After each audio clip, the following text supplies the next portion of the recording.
Stay tuned. Walt Disney Presents will be right back inside Walt Disney. To find their way home to their families, these three pets will learn the meaning of teamwork, friendship, and... Yes! That's why they call it the catapult. You are such a typical dog. You get up on the wrong side of the litter box, bozo. It's going to be a long journey home. Don't miss Homeward Bound. Hey, you better feed it. Don't miss from me. Excuse me. Don't miss Homeward Bound, The Incredible Journey.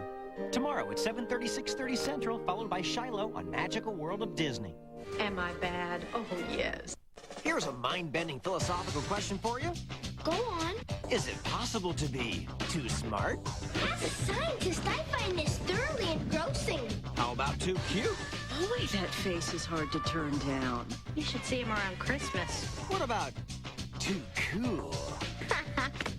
Well, TJ's going to find out the answers while making friends and getting through high school.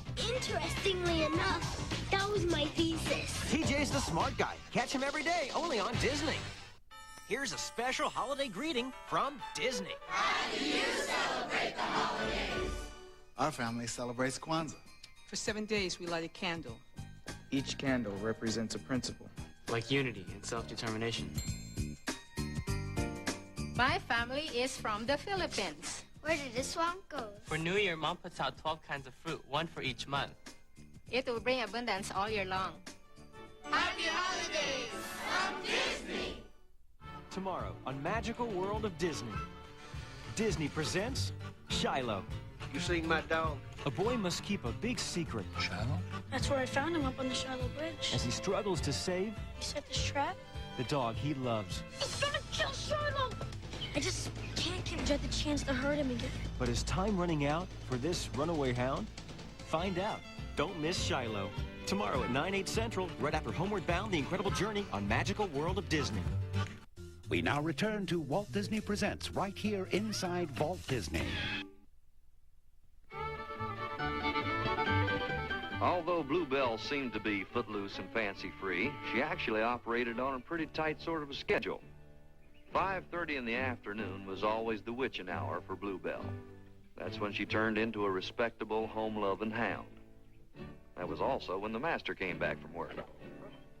She'd never before brought a boyfriend to the house, but she'd never met one like Chico either. He'd never met anything like her. Fact is, they got so wrapped up in each other that Bluebell almost missed her cue.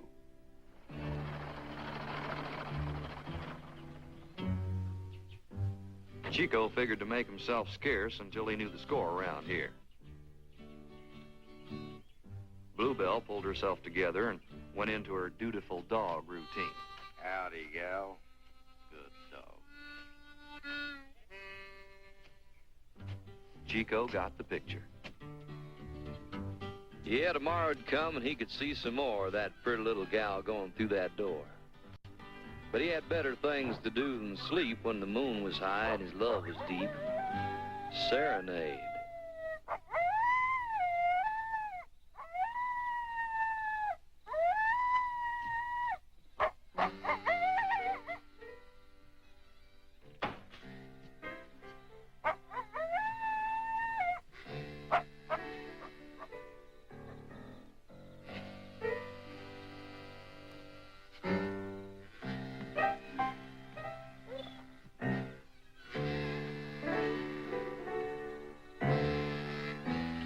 Who said all the world loves a lover?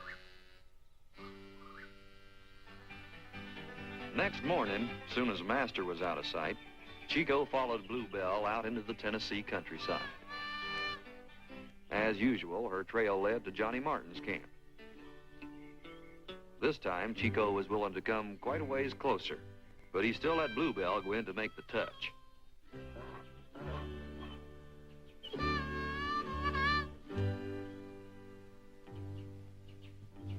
You still hang around with that coyote, huh? I guess I can still afford to feed one more mouth, but that's all. So you two watch it, you hear?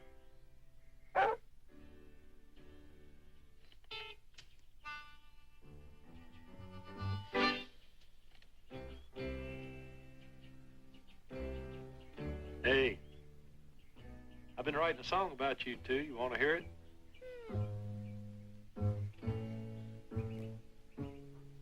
You don't, huh? Well, I'm gonna play it for you anyway.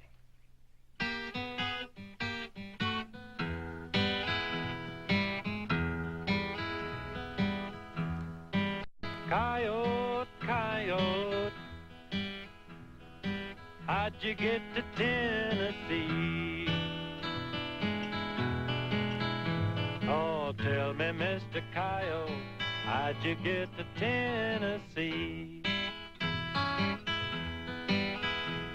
Why, you're a sagebrush yodeler, straight off of the Mojave.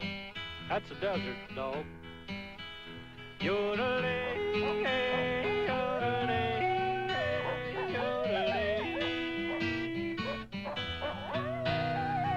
Let me tell you something, hound dog, that you ought to know. Yeah, let me tell you something, hound gal, you ought to know. Your boyfriend sure ain't no collie, even if he told you so. One more time. Yodeling, yodeling, yodeling.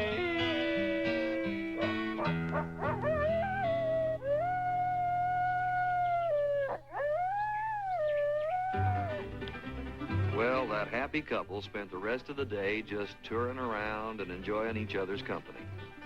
And that set the pattern for several months to come. Now, Chico should have been homeward bound, but he just couldn't leave that bluebell hound. Why, if he'd ever known there's such a thing, he'd have had her wearing a diamond ring. Third toe, left paw, front.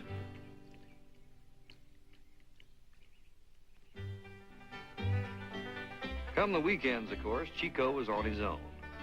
Such times he played coyote games with the local wildlife, like that psychedelic road runner, the pheasant.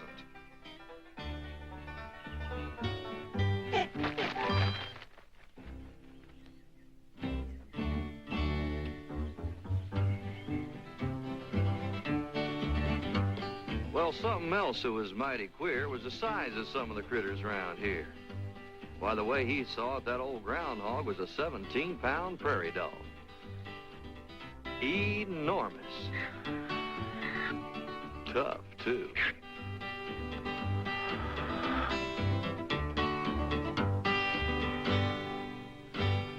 One way or another, the time passed by. Meanwhile, Chico got in the habit of spending an evening or so at Johnny Martin's camp.